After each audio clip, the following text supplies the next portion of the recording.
Welcome back to Joe Stunner Boxing. I hope you're having a good weekend.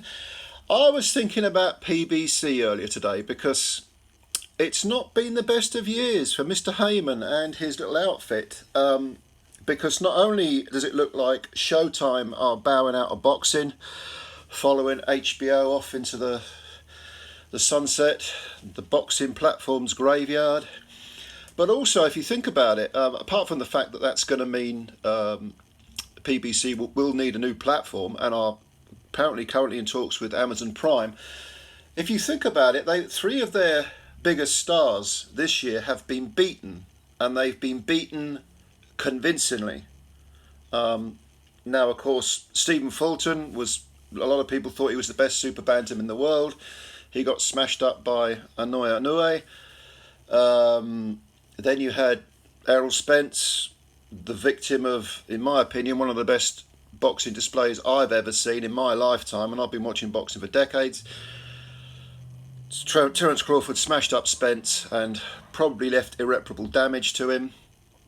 And then recently we had Jamel Charlo, who kind of, I hate saying this because, well, let's just say he didn't try as hard as people would have expected him to when you're presented with the chance to fight Canelo, because yes, he was jumping up 2 weight divisions, but that's a golden opportunity to, at the very least, as they say, go out on your shield. I did a video about this a while ago, and I talked about Thomas Hearns, how he was flattened by Marvin Haggler in 3 rounds, but nobody has ever said a bad word about Hearns, because Hearns came and fought Haggler and tried to win for every second of that fight, and he was in against an absolute great, which is what Canelo is, or certainly will be considered. And you know, what can you do other than do your absolute damnedest to win? Well, Charlo didn't do that, so his reputation is somewhat damaged. So that's 3 big stars that on the PBC books that have suffered badly, really, this year. It's been a very bad year for Haymon. And when you consider when PBC, going back, quite a few years now, well, certainly when Haymon, every boxer at the end of their fight would say, I want to thank Al Haymon, and he had all sorts of people on his books. He was signing up everyone. He had this war chest of, I don't know what it was, 400 million, I think I read, where he was going to buy up all this time on terrestrial television, revolutionise boxing and so on and so forth.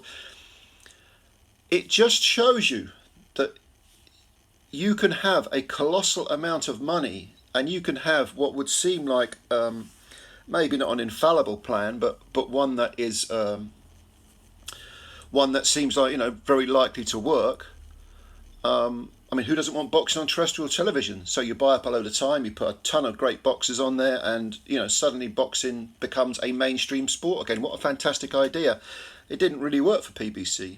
They ended up needing a specific platform, which ended up as Showtime, and now, I mean, I know they've done cards with other promoters as well, other platforms, but now that's out of the window now. And who says that the Amazon thing, which after all is a streaming service, as is DAZN, who says that's going to take off? You just don't know. It's like with DAZN. When Eddie Hearn went to DAZN, I thought there was a very good chance this will work. And I wanted it to work. I still want it to work. Because streaming does seem to be the way to go. And you thought, okay, DAZN are ahead of the game here. What have they lost? $500 million? $1 billion so far? And yeah, these things do take time to come to fruition, but when it seems like very often you'll get people who are literally ahead of the game, but unfortunately they're ahead of the public, and the penny just doesn't drop with the public. You could have a fantastic idea. I mean, how many? If you'd have suggested the internet, decades ago, the thing that everybody is into now, everybody uses, it's the internet, it's apps, it's we can't live without it, or so it seems. We can live without it, but people, certainly younger generations, think that they couldn't survive without having their phone on them. They've got to carry a high-tech computer around in their pocket at all times.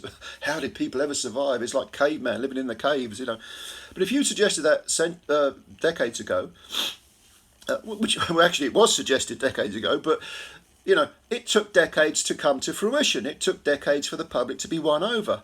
And it's not enough to have 400 million, a billion, 5 billion. Sometimes it's not enough to have that. You've got to wait for, or you've got to encourage the public to view this as the new mainstream, and that can take, I was going to say years, it could take a few decades. So big business, whether it, and I think streaming, I still think streaming is the way forward. I still think, I mean, clearly it is. To me, DAZN, produced by, if you're a boxing fan and you're not a fanboy or like a casual, or you know, if you're interested in boxing rather than a specific boxer, DAZN's output is, to me, by far the best that's on offer. Top Rank offers some very, very good cards, but you know, Sky, we know what's happening with Sky. Ben Shalom, a boxer. Queensberry are, with the exception of Warren having Fury, and a few small hall cards which aren't bad, they're pretty much dead in the water. They're certainly not an international force, a million miles from it. But streaming is the way forward. But even if Haymon,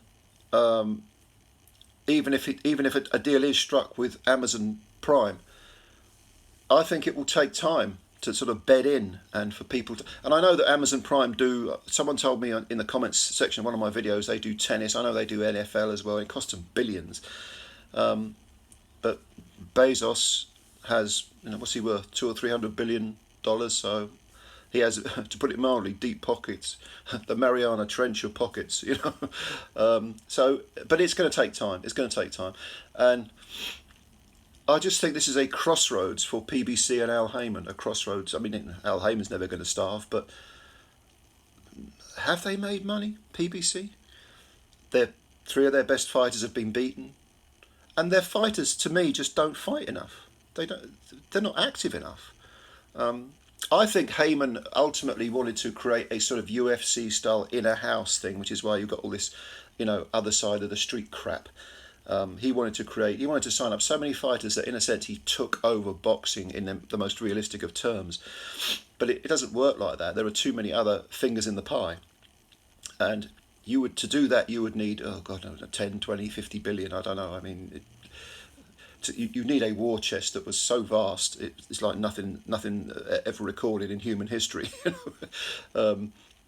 So I think that, I don't think that's ever going to work. I certainly don't think it'll work in my lifetime. The idea that one person can completely dominate world boxing. You can argue it's happened before, because Don King in the 80s and 90s was extremely dominant, certainly with the heavyweights. Bob Arum and Top Rank but they were around then, you know, and they were nipping at the heels. They had some great fighters on their books as well.